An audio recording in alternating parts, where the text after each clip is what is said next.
We're starting a new church series called Church at Work. Church at Work. Last year we did one called Church at Home because we were doing the COVID season. We couldn't really gather, and we said, hey, let's take an opportunity to use our homes to be beacons of hope and love for people. And this year we're getting back to the workplace. Some of us going in person. Some of us are mandated to go in person. And we want to talk about what it means for the church to be at work. So this is a kind of a deep dive into it. It's a 6-part series. Next week, Pastor Steve Hsu will be here, our missions pastor. He's going to be here talking about part 2. But I'm going to introduce it. Now, the question for all of us today is why this series? Why are we even doing this? Right? And the conclusion that I've come to is this. Your work does matter. Right? Your work matters. It matters to God. In the Bible, work in its different forms is mentioned over 800 times. That's more than praise and worship put together. So you think of the Psalms and how many times praise and worship is mentioned. Work is mentioned more. In Genesis, we're going to learn that God created the first human beings to actually work, and that was before sin came into the world. So to God, work is a very good and beautiful and purposeful thing. Now, the question is what happened? What happened? Because when you think of work, even when I think of work, some of us have a deep sigh. We're just unfulfilled when we think about our work, right? That gap between Sunday morning worship and Monday morning work, that's a wide gap for some of you, right? You don't even want to think about that, right? Some of us are leaving our souls in the parking lot as we enter the building. That's what someone once said. Why do we think that someone who's taken work far too seriously is a workaholic? And we say that's not a good thing either, right? Some of us are unfulfilled. Some of us are exhausted. It's because our work has been disrupted and distorted and corrupted in so many ways. And if you think about why Jesus came, Jesus didn't just come to redeem your soul. He also came to redeem every part of your life, including your work. Your work. Out of Jesus' 132 public appearances in the New Testament, 122 took place in the marketplace, the agora in Greek. Of the 52 times Jesus told parables, 45 had a workplace context. Jesus actually calls 12 workplace individuals to come and build his church and change the world. He didn't call ministers or pastors. He called workplace individuals. So what is a Christian view of work? That's a question I want to ask. I want to ask today. I don't know if that was on purpose. What is the Christian view of work? Right? If you're a Christian here, how should I see my work? Because if you're not a Christian, maybe you see it differently. But for the Christian, what is the viewpoint of a Christian? And I want to start by this side question, which is, what is the story you're living? And I think this matters because the story you're living, you could call it a worldview, a narrative, a meta-narrative, is really determines how you approach your work. The story you're living. Now think about this for a second. Now, I was in London, UK last year, and I was waiting for my friend at a coffee shop, and in comes this guy. Wanders in. I'm just having my coffee, minding my own business. He comes in, he bows to me, and he goes, "My liege." Okay, now, there's only a few options when someone like that comes to you. Now, what are the options racing through your mind? Number one, he's mentally ill, right? This guy's mentally ill. Number two, maybe he's actually mistaken me for someone. He's mistaken me for the king of China. He actually thinks I'm royalty, right? Number three, maybe he's using a code phrase to test whether I'm a contact sent by his government. He's actually a spy. He thinks I'm another spy, right? Now, what is my brain doing? Well, my brain is actually putting a story together based on perceivable facts. What you do depends on the story you believe. Your work only makes sense when it's part of a bigger story, when it's embedded in a bigger story. And the story you live always answers these three questions. Number one, the question of purpose. Number two, the question of problem. Number three, the question of solution, right? So the question of purpose is this. What is the universe about?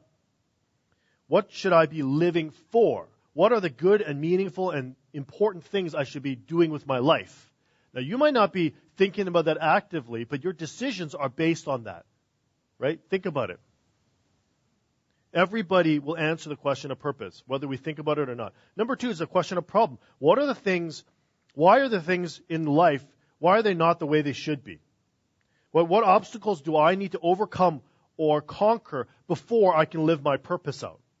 So you have a purpose, you have a problem, and you say, I got to fix this, and that leads me to my third question, which is solution. What is the main thing I'm trying to solve? How do I overcome the problem so I finally can fulfill my purpose? Now, we always answer these three questions. They race through our minds implicitly and explicitly. Now, let's look at 4 stories we can live. This is adapted from the Gospel and Life book. And I think they list a lot more kind of narratives, but I'm picking the 3 that I think we and I have a chart up there, hopefully it's up there, that can help us explain it, okay? So, here we go. Okay, they just blew it like everything, so you can see everything. I was going to do it step by step. But okay, let's just go through traditional religion. If you believe in traditional religion, the purpose of your life is actually goodness. Because you believe there's 2 worlds, right? Traditional religion believes there's a temporary world and there's an eternal world. Now, the eternal world is more important than the temporary world. So your idea, your purpose is to prepare yourself for eternity. Live a good life, make this world a better place, but really you're aiming for eternity. Okay, that's what you're trying to do. The problem is failure. You don't live a good life. How many of us could say we live the perfect life? Nobody could say that, right? So I've contributed to the problems of the world. And in fact, it's so bad sometimes, I don't even know if I can get to the next life, right? Failure. I failed.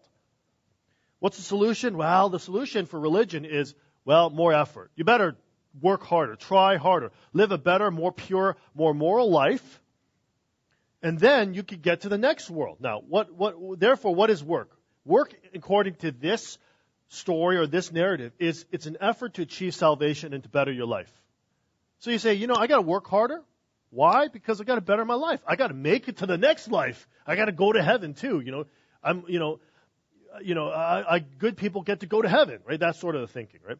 Now, if you believe in naturalism, most of us probably wouldn't believe in naturalism, but there's a part of us that do, because one of the things you realize is that you mix and mash a lot of worldviews together, and actually your worldview is not always consistent, yeah? Some of us will never say we believe in naturalism, but we kind of do, don't we? Because naturalism says that survival is the purpose of life. Now, how many of you guys dropped your kids off at the other program, right? All the parents here are like, that's me right now, survival, right? I'm just trying to survive. History is a linear movement linked by cause and effect, and there's really nothing beyond the physical, but we're just here to push through and survive, okay? A lot of people think this way. Agnostics think this way. Atheists think this way, right? The problem is weakness. There's a competition that produces losers and winners. This literally is the theory of evolution, right? You studied that in school, survival of the fittest. If you're not fit, if you're not strong, you lose. That's it. Simple. Mathematics, right? What's the solution? Well, hopefully you can adapt better. You have more knowledge, and then you adapt. So the problems of life is actually that you have no adaptability. You cannot survive. So what's work? Well, work's something you do in order to survive. So you try to do the best adaptable work you can, right? Now, some of us live in this manner. Now, a lot of people wouldn't say that. They live in what they call anti-realism, or maybe the purpose of your life is self-actualization, which is freedom, right? The purpose of your life is freedom, and it's to break free particularly from institutional oppression or forces that so that you can create your own reality. Right? A lot of younger people particularly see this as life, right? The purpose of my life is total freedom. I don't want anybody controlling me. I don't want to submit to anybody. I certainly don't want to submit or surrender to an institution, right? So they have it's a very fear-based kind of culture, right? Because the problem is oppression. All truth claims are just a way to manipulate and gain power. So you're very suspicious. If you believe in this third category, you're just a suspicious person. You don't believe in a lot of things that people say. You might not believe in what I'm saying right now, right? It's like, you're just trying to build a bigger church, and I don't want to be part of that, right? Like, there's that kind of thinking. Now, the solution is liberation. You're trying to deconstruct all truth claims by unmasking them as socially constructed efforts to maintain power. So you believe that, at the end of the day, I just want to be free of all this stuff. I'm going to live the life I want. Nobody tells me what to do. That's the prevalent theme in Hollywood, by the way, right?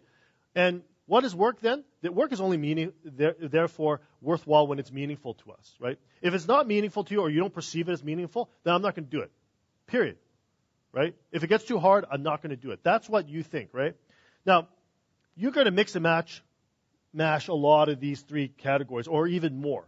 But what I'm hoping for is you follow the gospel, which is the narrative of the gospel is the Christian story, which is the purpose is to love, right?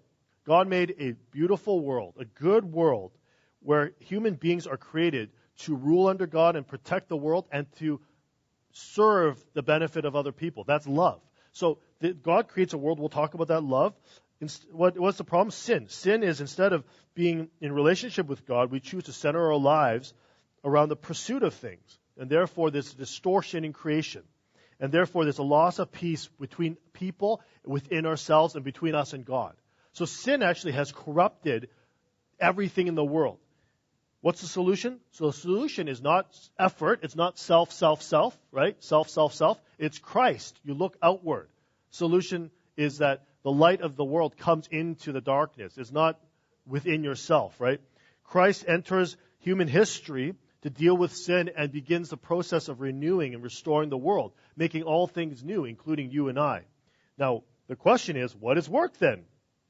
Work is a big question mark. And that's what I want to talk about today, okay? So let's talk about it today. What is work according to the Christian story? Number one, let's talk about the purpose. The purpose of work, therefore, is actually a means by which God extends love to the world. A means by which God extends love to the world. Now think about it. God is love. That's who He is. What does God do? God does loving acts, right? Loving, beautiful work to bring more love into the world.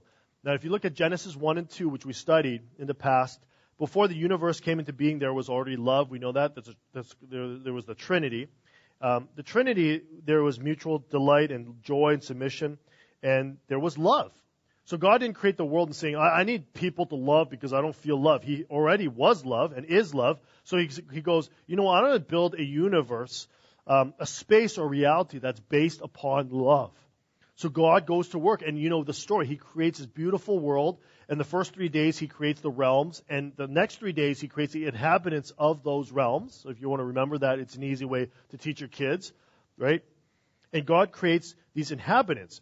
And on the sixth day, He creates a very unique inhabitant, which is the human person, the human being. Now, look at verses of Genesis 1:26. This is what God says. He says, "Then let us make mankind in our own image, in our likeness, so they may rule over the fish in the sea and the birds in the sky and over the livestock and all the other wild animals and over all the creatures that move along the ground." Now, I want you to focus on the word image for a second, because this is very important, because we are modeled after God. The word image in the Hebrew literally means imprint. God presses the imprint of His presence into us. Right? We have a mark. We have the mark of God. We bear His image. And therefore, it's like you think of clay, right? When you push into clay, that's what God does to us. And when you lift your hand out of the clay, you see this imprint. Right? And that's what we are. We're the imprint, the image of God. And therefore, we have two things that are really important that you need to remember. We're created, number one, to resemble God. When people look at us, they should see God in so many ways. We should look like God. We resemble God in a way that the other created things do not, right? We have the capacity to love, and that's the main thing. So, because when you look at a tiger, right, it's an impressive creature, and you can look at it, but that does not have the image of God, right? You say that's created from God, but that's not the image of God. But when people look at us, they should say that's the image of God. That's what God looks like a parent to a child. So the capacity to love is really this idea that you have the capacity to think and to reason and to plan and to choose and to speak in ways that are loving, to bring about more love in the world, right? So you're created to resemble God. And number two, you're created to represent God. And if you look down in verse 28, it says that. God blessed them and said to them, "Be fruitful and increase in number," okay? I know in that passage you always use at weddings to be like, have babies, right? But it says, "Fill the earth and subdue it." Okay, yes, you can have your children, but fill the earth and subdue it. Rule over the fish in the sea, again, same language, the birds in the sky, and over every living creature that moves on the ground. The language here is the language of kingly representation, meaning that if a king is absent, a royalty is absent, right, they send a representative to fulfill their duties on their behalf. So here's what God says. He goes, "I created my image, and as part of my image, you resemble me in your characteristics and your capacity to love, but also in what you do, the work you do. He says, I want you to represent me, to live in accordance to my ways, and to take care of the world entrusted you. And I want you to build cultures, and I want you to build music and language and do good work that reflects my character. In other words, I want you to extend my love to the world as I would extend my love to the world, okay? See, to extend love to the world is the quintessential work of a human person.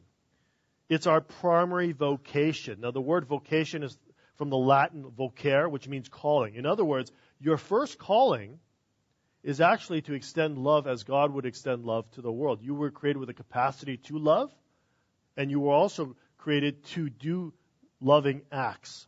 Here's what John Stackhouse said. He's a professor. He said, we are to worship God, right? Seek each other's best interest and care for the rest of creation. Now, what does that all say, right? That's to love God, love other people, and love the world. That's all love. That's what he's saying. And here he adds something really important. He says, there is no one who is exempt from these commandments, nor are there activities that are legitimate beyond these commandments. Now, what he's saying is this. He's saying when you think of activities, you have to put them in two categories, love or not love, right? He's like, there's no in-between, okay? There are no neutral activities. Because most of us think, well, sin is like either doing something wrong or refusing to do something right. But he says there are also very empty or wasteful activities that actually lean on the side of not loving. So you might say, I'm not sinning, I'm not murdering someone, I'm not cheating and stealing and lying.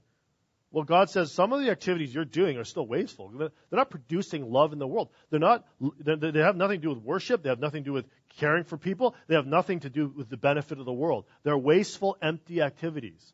And you can spend a lot of your life doing those things. And here's the problem. I just talked about the purpose. The problem is that work has been corrupted by sin, and therefore we live these type of lives where we're actually actively sinning, or we're living lives which are kind of meaningless. They don't have much purpose. So they're not, maybe you don't think they're inherently wrong, but in God's eyes, you're not doing what God wants you to do.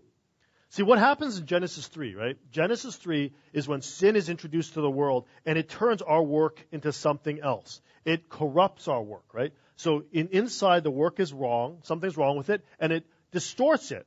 So when people look on the outside, they say, something's definitely off about this. So people now do not work to bring about love to the world, but they really use work as a way to glorify themselves, right? Glorify themselves. And as a result, work is actually no longer enjoyable. It's another word that we use for work. It's called toil. Toil. And if you look at Genesis chapter 3, verses 16 and 17, this is exactly what it says. Look at the very bottom. He says, because you sinned, he said, cursed is the ground because of you. Through painful what? Toil. You will eat food from it all the days of your life. He says, look, it's painful now. So work is good, but because of sin, it's disrupted, it's corrupted, and therefore it's toil. Now, work is inherently challenging, and it's a good thing, right? Like when you want to do something creative, it's going to be a challenge. No one just wakes up and says, boy, I'm going to sculpt Michelangelo out of stone, right? It's actually very exhausting, painful toil. But now it's become even more. It's become more frustrating than it should be. And that's what work is. It's harder than it should be. And that's why when you look at your work, a lot of your work is unfulfilling and or exhausting. So that's why you'll come to service thinking, boy, I just don't want to think about it. Like, I want to disconnect my Sunday to my Monday. See, if you think, do a little bit of a deep dive into culture. In Eastern traditional culture, work is a means to an end, right? You work for your family. That's what my dad did. My dad was a doctor. He worked hard, and he never talked about work when he came home. He just was like, that's it. I just work for my family. That's a lot of immigrant cultures think this way. A lot of your parents think this way. But in Western culture, what has happened? Western modern culture, work is an end to itself. So you work hard. Why? Because I'm passionate about something. I want to find my fulfillment. I want to be someone. I want to have worth. I'm successful. I'm busy. That's a badge of honor, right? That's what we think in Western society. We don't just work and say, that's it. We say, no, I work. Look good work. Look how busy I am. Look at my schedule. Look how many things I've done. Look how many dollars I brought in. See, some people are engulfed by their work. And that's inherently a problem with our society. Some of you are definitely engulfed with your work. Martin Lloyd-Jones once, the famous preacher, once said on some tombstones, it's going to read, "Born a man, died a doctor." Born a man, I mean, think how sad that is. Born a man, died an accountant. Born a man, died a computer engineer. Born a human person, but you died by your profession, right? And it applies to so many people today. People cannot separate their identity from their work. They've idolized it. They've idolized it. And the problem is when you've idolized something, you make it ultimate. And there's only a few things that happen. Number one, you get addicted to it. Number two, you're obsessed with it. Number three, you're enslaved by it. You're addicted to it, you're obsessed with it, and you're enslaved by it. And that's what sin does. Sin takes something inherently good and corrupts it, disrupts it, distorts it. So now work is something else, right? Something painful. See, work is worship if you do it God's way. But if you do it your own way, work can be worshipped. And what happens when it's worshipped? And the way I define it is when you put your identity, your full identity and your full security into it. Your identity is who you are, and your security is what you have. And if those two things are primarily focused, centered around your work alone, then you've idolized it. And if you're successful, what happens? Well, there's only two paths. If I've idolized my work, if I'm successful or I'm a failure, two results. If I'm successful, it'll get to my head, right? So when it gets to your head, you puff up with pride, you lose your perspective. And Jesus said, look, you could gain everything, you could still lose your soul. You lose yourself, right? You could lose yourself. If you're not successful, it gets to your heart, right? So it doesn't blow up your head. It just implodes in your heart, and you feel like I'm a total failure. I'm devastated. Nobody's going to think anything of me, And some people think this way. The presence of sin does not abolish our work or need for work. We're just doing it for the wrong reasons, and it becomes exhausting toil, right? It's exhausting toil.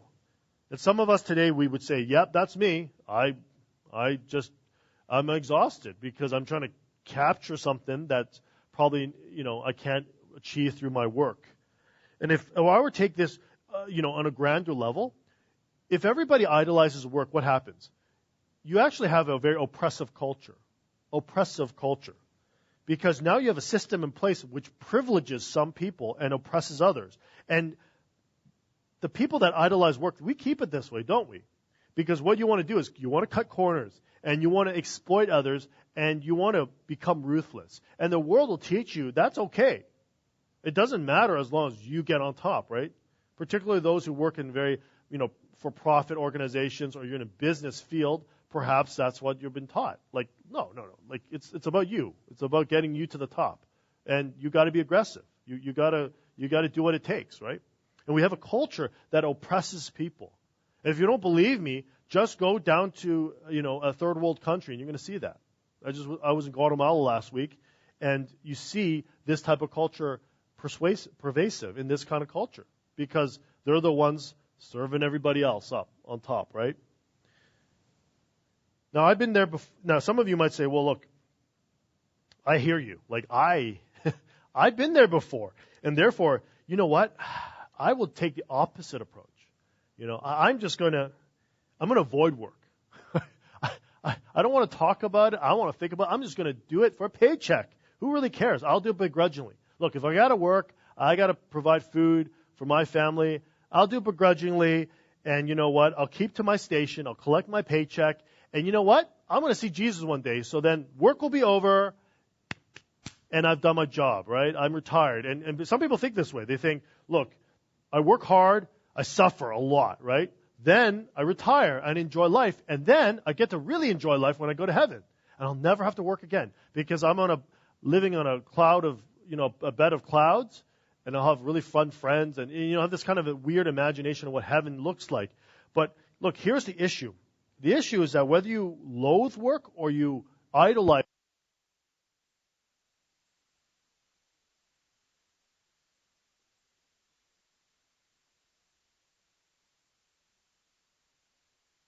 I'll have to preach old style. Here. All right. Good. Just give me a headache anyways. You're living an incomplete story. Like you're in a movie theater right now, right? And some of you guys, if I were to play a movie for you, we're going to play Guardians of the Galaxy next week, and you're in 2 hours out of the movie, and then I turn it off, you'd be mad, right? You'd be like, hey, well, what about the last 30 minutes? What about that climax? And I said, no, too bad for you. You just leave. You'll be like, I want my money back, right? That's the idea. You're living incomplete story. If you believe that work is either something to be idolized, and you say, that's okay, I still love God, but, really, I find my identity, my security, my work, or you loathe work. You say, you know what? Forget this stuff, man. I'm going to go to heaven one day. So this is just 30 years of pain and suffering, and that's fine. I don't care. I'll just begrudgingly do it. And those are incomplete stories. What you need is a solution. And the solution is more robust than simply those two things. Right? So here's a solution. The solution is that work can be redeemed. See, some people think, look, I will toil away because I'm saved by Jesus. I'm going to relax and then I'll go to heaven.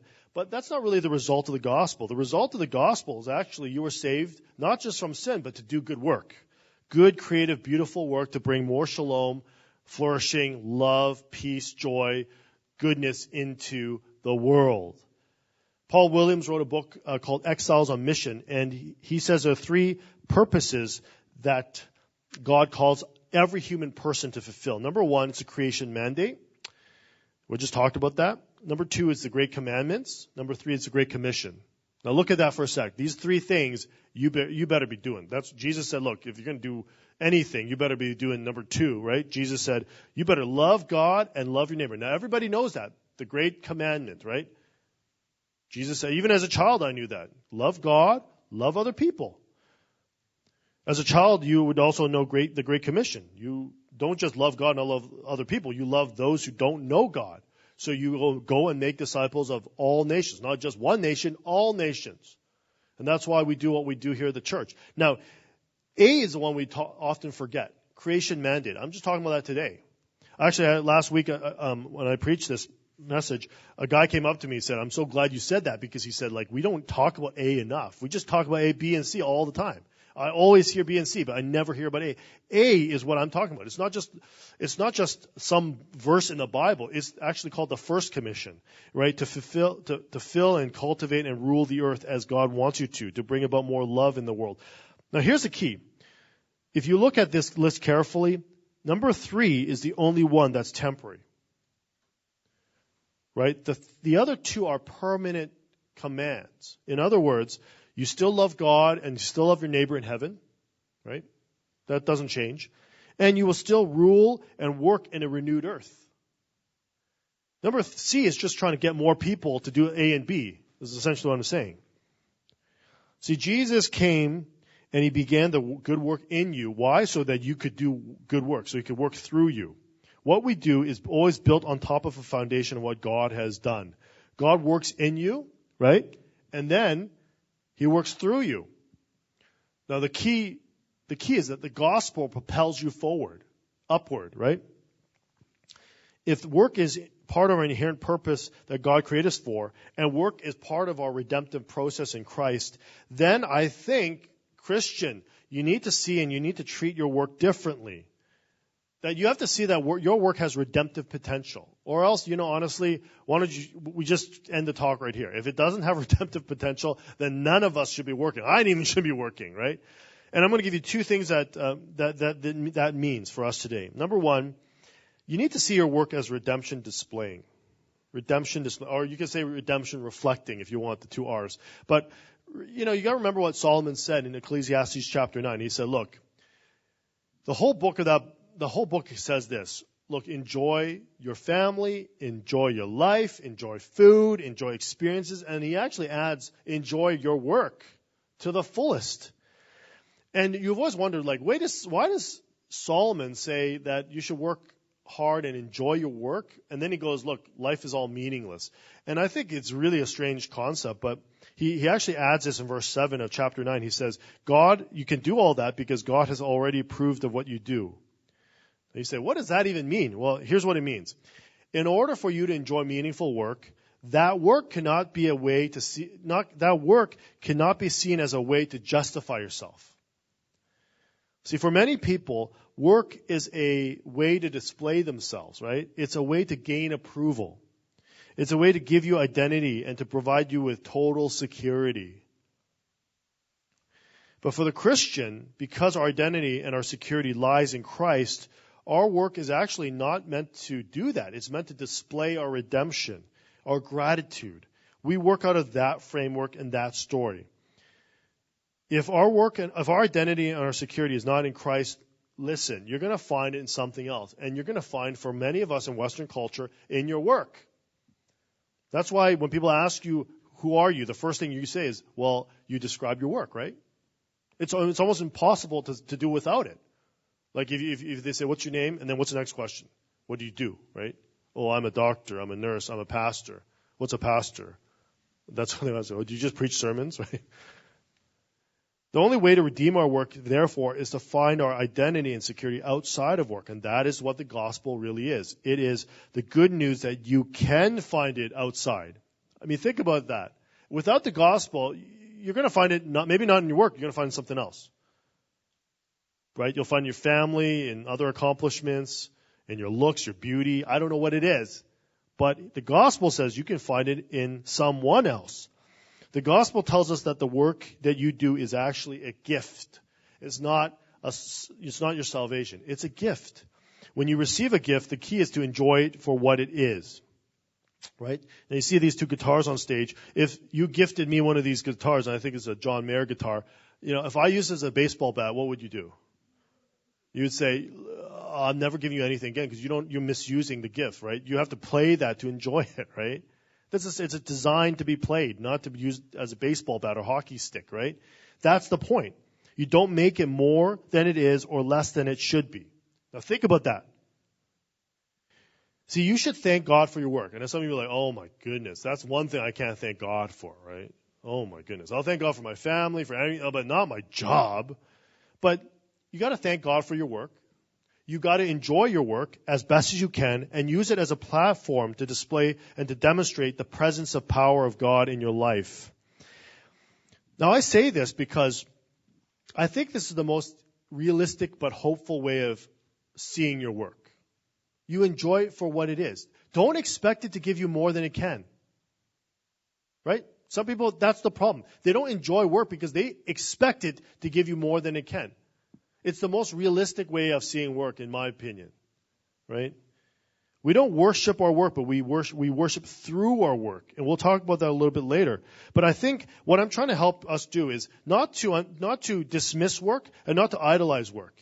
You need a realistic and hopeful outlook for your work. That God has placed you in a certain position and a season. You're not going to be doing this work forever. Right? I'm not going to be pastor until I'm 100 years old. Okay? I'll be a friend to you, but I'm not going to be preaching these sermons till 100, right? But you need a more realistic, way of seeing your work. And I think this is the way, through the gospel lens of redemption displaying. Okay? It's a gift. Don't make it more than it has to be. And also it's a gift, so be thankful for it. Don't say, I don't need this, God, and you don't know what you're doing, so just give me another gift, right? We reject the gift. Don't do that either. That's the first thing. No, second thing is this. Treat your work as mission advancing. What does that mean? Well, we know, I just talked about that, but, part of God's original design was that we would be developing and cultivating something. Adam was placed in the garden to develop it. The Hebrew word is abad, which means I'm nurturing something. I'm putting certain pieces together, raw material, to make something else, beautiful and whole. Now, I'll just give a few examples. If you're a musician, right, you're not just playing some random tones or notes. You're constructing music. It's different, right? I could be playing something, any kind of random note on the guitar. It's not going to sound good until I make a melody out of it, right? If you're a pharmacist, what do? I don't know if there's any pharmacists here, okay? I know, don't crucify me for saying something wrong. But in my estimation, you take chemicals and combine them into some kind of medicine, okay? At least that's what I think you do, okay? Like when I'm pastoring, am I just saying a bunch of random words? No, You're looking at God's word and you're putting it into your own context and you deliver a message. This is exactly what I'm doing today, right? You're doing good work, creative, beautiful work. Martin Luther once said this. He said, look, when we pray the Lord's Prayer and we ask God to give us our daily bread, does the bread just magically fall from heaven?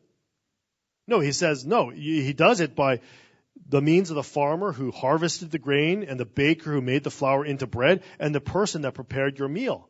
And what he's arguing is that your work is really inherently the fingers of God at work. The fingers, like the imprint of God literally at work to bring about love and goodness into the world. And you need to see it this way. Right? We are fulfilling our creation mandate by making the world a better place. See, I think some of you are probably thinking this. Look, honestly, what is the most Christian way of doing my work? Like, I understand that, but what's the most Christian way of doing my work, right? And I would say it this way. Look, actually, the best way of doing it is probably to be the best at it. That sounds like something you learned in grade school, but it's true. In 2004, an American Airlines pilot made the news because in his pre-flight announcements, he asked all Christians on board to raise their hands. So, if you're on a flight, you raise your hand. And he says, look, if you're a Christian here, share your faith with the person next to you. He goes, in fact, if anybody has any questions, I'd be happy personally as a pilot to answer your questions about faith. Now, here's a problem. If a pilot on your plane asks you whether you're ready to meet Jesus or not, you have to ask yourself this question. Was he doing the best job at being a Christian on his job, right? Is this the most Christian way of doing a job? And I would argue, look, if I were a passenger on the plane, I think that stuff's important, but just land the plane. Right? Land the plane. I'm going on a plane tomorrow. Land the plane, okay? That's all nice and dandy that you're sharing your faith with me, but please land the plane first. When we're on the tarmac, then you can tell me about your faith, right? See, that's the idea here. That the most Christian way of doing your job is to see it as a gift, enjoy what you can, and have a good attitude and be the best at it for this season of your life. Jesus likely worked as a carpenter for 30 years before he even did any ministry. And I don't see Jesus as the type of person that would walk down the stairs and he's complaining all day and he's taking a long coffee break and he moans and whines about his job all day and he makes a really bad table so when you put your food on it, it falls apart. Like, I don't really see Jesus doing that. I think the table that Jesus made, or chair that Jesus made, would be pretty good, okay? Right? I don't know if you guys make chairs and tables. I know Fred does a little bit here. But it'd be pretty good, right? See, some of us idolize our work. But some of us hate our work. And we just want the weekend to start. Well, you need to see your work as mission advancing. It's what God is doing to bring about more love and goodness into the world. See, some of us are so bored and uninterested. And if you've taken we've just taken this position that, look, it doesn't matter. We're just apathetic towards our jobs. But we need to remember that God has called you to mission, not only to preach the gospel, but to do a good work that builds a world that God envisioned, right?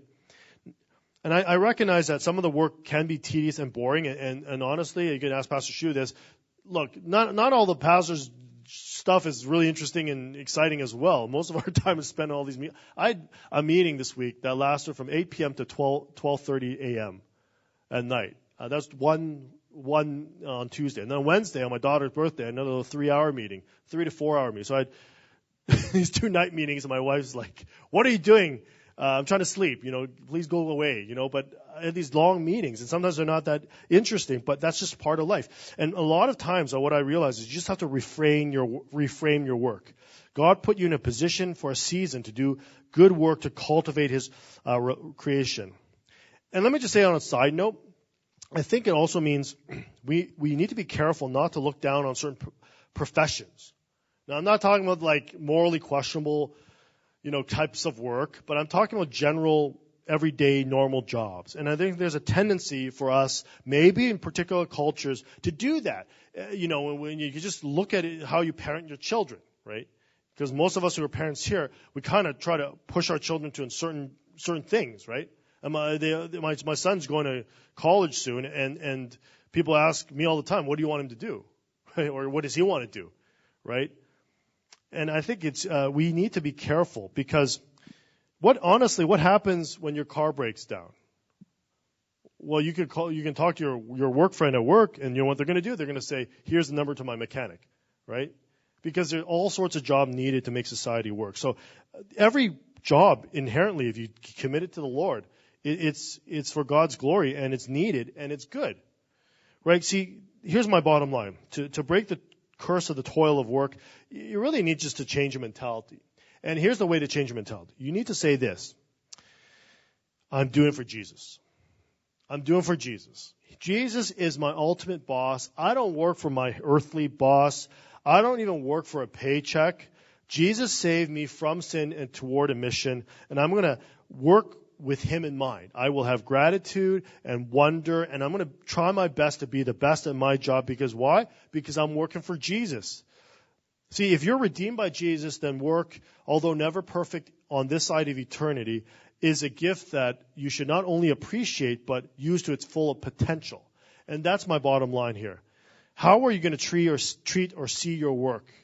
And I think this is what we're trying to answer in the next 6 weeks. And we're going to give you a lot more nuances. And I know a lot of questions come out, and after sermons, people are going to ask us. But ultimately, are you going to see your work as a gift from the Lord, or are you going to see it as something that glorifies yourself?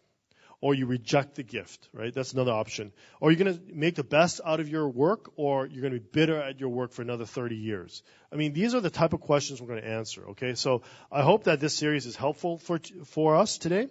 And what we're going to do at the end of every sermon is we're going to have some individual, hopefully, to come and get interviewed, and then we want to pray for at least their field or more. So last week at the Bayview site, we had 2 engineers come on to the stage, and we asked them some questions, and then we prayed for anybody in the tech field, engineering field, okay? So I can't promise we can be comprehensive because this is a little bit smaller congregation, especially our people group.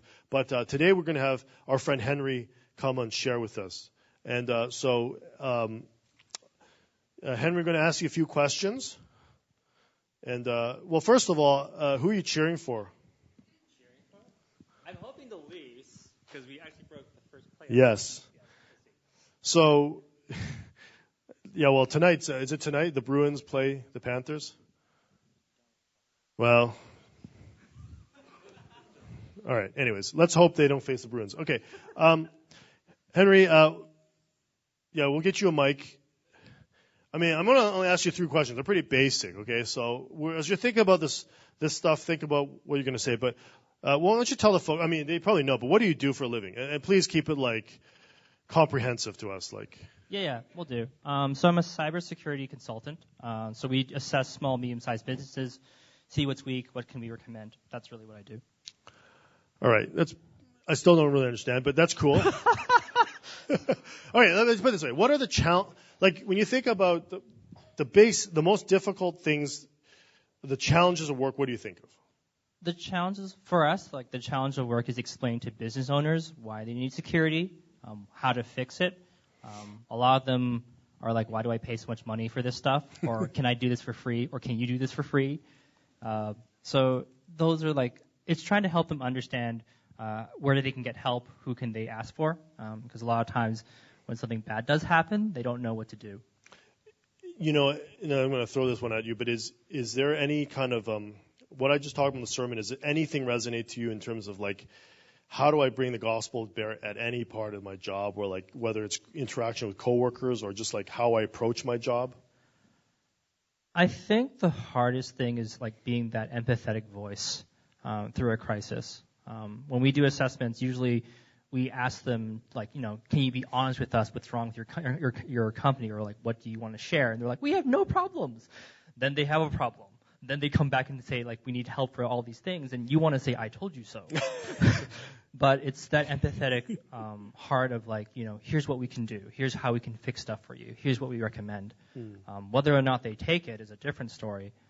But it's at least giving that empathetic voice to let them vent to you. Sometimes I don't want to be vented, but they will vent to you.